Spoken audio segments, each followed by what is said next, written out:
धन्यवाद उषाताई. लाभले आम्हास भाग्य बोलतो मराठी. लाभले आम्हास भाग्य बोलतो मराठी. धर्म जात पंथ एक जाणतो मराठी. मराठी किंवा महाराष्ट्र धर्म हा एकात्मतेचा धर्म आहे आणि ही आपली मराठी भाषा आणि मराठी संस्कृती सगळ्या सरहदी पार करून अगदी काश्मीरपर्यंत पोहोचवण्याचं काम करत असलेली सरहद ही संस्था आता उषाताईंनी उल्लेख केला त्याप्रमाणे आजच्या आयोजनाला लाभलेली आहे. मी निमंत्रक संजयजी नहार यांना विनंती करते की या निमित्ताने त्यांनी मनोगत व्यक्त करावं. हा महाराष्ट्राच्या दृष्टीने खऱ्या अर्थाने एक ऐतिहासिक क्षण आहे. काल जेव्हा पवार साहेबांनी एक किस्सा सांगितला, ते म्हटले संसदेत आयुष्यात पहिल्यांदा आलो, तरुण होतो म्हटले, खूप बोलायची इच्छा होती, पण समोर इतके उंच पंतप्रधान होते की त्यांना पाहिल्यावर काय सांगायचं हेच विसरून गेलो.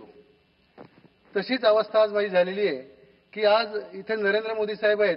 मनात येताना खूप कल्पना केल्या होत्या की काय काय बोलायचं आहे आपल्याला, पण एखाद्या खूप उंच व्यक्तीसमोर काय बोलायचं हे बऱ्याचदा विसरून जातो आपण. मी इतकंच सांगतो की जेव्हा लहानपणी आमची सुरुवात झाली ती एका पुण्यातल्या पूर्व भागात हिंसाचार पाहून झाली.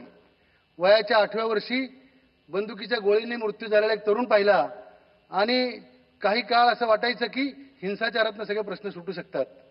जसं मोठं होत गेलो, सामाजिक काम सुरू केलं आणि मग लक्षात आलं की सगळे प्रश्न बंदुकींनी किंवा हिंसाचाराने सुटत नाहीत. कुठलाही क्रांतिकारक हिंसाचाराचं समर्थन करत नसतो, तो सांगतो की क्रांती होती ती विचारांनीच होत असते. हे पाहत जेव्हा पुढे आलो तेव्हा आमच्या लक्षात असं आलं की आपल्याला जे प्रयत्न करायचे आहेत व सीमावर्ती भागात जे काम सुरू केलं त्याचं सगळ्यात मोठं माध्यम साहित्य आहे. साहित्य आहे, कला आहे, संस्कृती आहे. आणि आपण मग ऐकलं असेल की शमीमा आणि रुकया जेव्हा म्हणत होत्या तेव्हा तिच्या एका आत्याची अतिरेक्यांनी हत्या केलेली आहे. तर जिच्या अतिरेक्यांनी हत्या केली त्या मुलीनं जगातल्या मंगलाची कामना करणारा मंत्र म्हणावा. त्या नवकार मंत्रामध्ये कुठंही अमंगळाचा निषेध पण नाहीये. तसंच पसायदान आहे. पसायदानामध्ये आपण एखाद्या माणसाच्या मनातल्या विचारांच्या विरुद्ध म्हणजे विकृतीच्या विरुद्ध लढाई केली पाहिजे, त्या माणसाविरुद्ध नाही असं म्हटलेलं आहे. ते पसायदान हा महाराष्ट्राचा गाभा आहे, ज्या विठ्ठलाची मूर्ती तर दिली गेली. आणि या सर्व कामातून इथे आदरणीय सुशीलकुमार शिंदे साहेब बसलेले आहेत, आदरणीय पवार साहेब आहेत.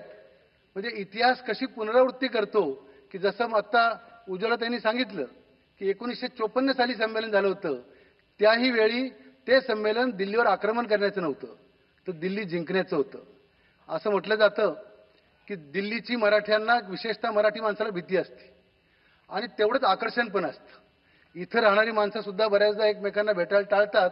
इतकी इतिहासातून भीती आपण घेतलेली आहे. पण मला असं वाटतं 88वें साहित्य संमेलन जेव्हा झाले तेव्हा त्या सूत्रसंचालक ताई म्हटल्या की संत नामदेवांनी सांगितलं की जो पंजाब सिकंदराला सैन्याच्या बळावर जिंकता आला नाही तो नामदेवांनी प्रेमाने जिंकला.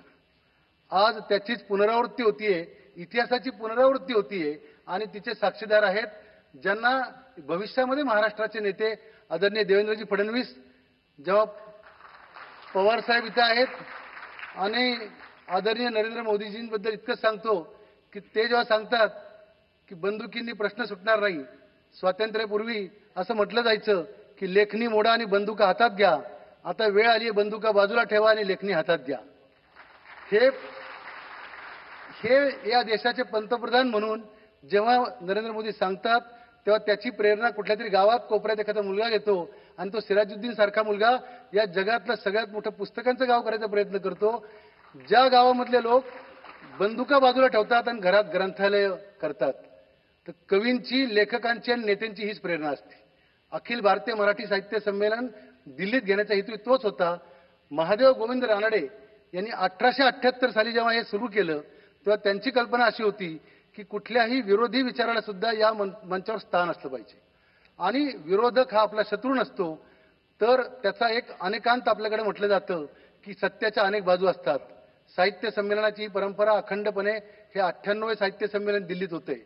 मला साहित्य संमेलनाचे काही पदाधिकारी सांगत होते की जर पंतप्रधान येणार खरंच हे माहिती असतं तर आम्ही 100वाच इथं केलं असतं.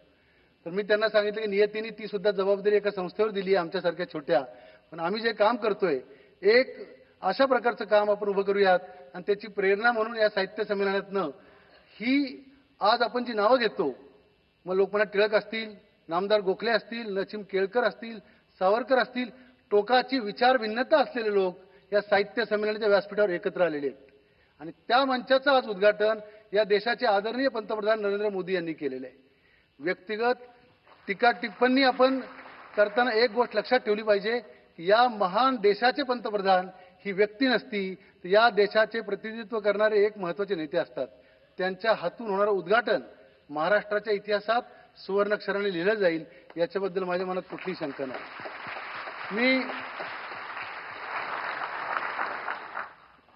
आदरणीय मोदी साहेबांना इतकंच सांगतो की महाराष्ट्र कसा आहे त्याच्याबद्दल आमच्यासारख्या छोट्या माणसांनी सांगायची गरज नाही. पण सेनापती बापट म्हणायचे, मराठ्या विना राष्ट्र न चाले, मराठा म्हणजे महाराष्ट्र मेले तरी राष्ट्र मेले, महाराष्ट्र मेला तरी राष्ट्र मेले, मराठे विनते. मराठा हे जातीय अर्थाने नव्हतं, तर या देशाच्या जडणघडणीमध्ये महाराष्ट्राचा वाटा असला पाहिजे आणि तो वाटा सकारात्मक असला पाहिजे, तो द्वेषाचा असू नये. याची पायाभरणी करणारं हे मराठी साहित्य संमेलन. इथं सरद संस्थेला संधी मिळाली, या व्यासपीठावर याची संधी मिळाली. मी महामंडळाचं इथं उपस्थित राहिलेल्या सगळ्यांचं, इथं ग्रेटर काश्मीरचे कल्लू साहेब त्यांचं एक वाक्यात कथा सांगतो आणि थांबतो.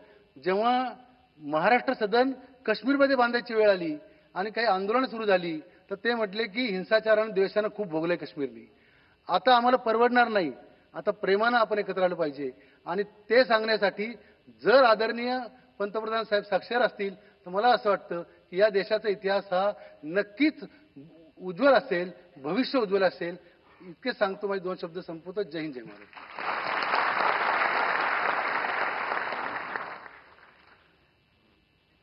या संमेलनाचे स्वागताध्यक्ष महाराष्ट्राचे, भारताचे थोर नेते, ज्यांच्याबद्दल स्वर्गीय प्रमोद महाजनांनी 61ला लेख लिहिताना म्हटलं होतं, महाराष्ट्राला तळहातांवरच्या रेषांप्रमाणे जाणणारा नेता म्हणजे माननीय शरदचंद्रजी पवार साहेब.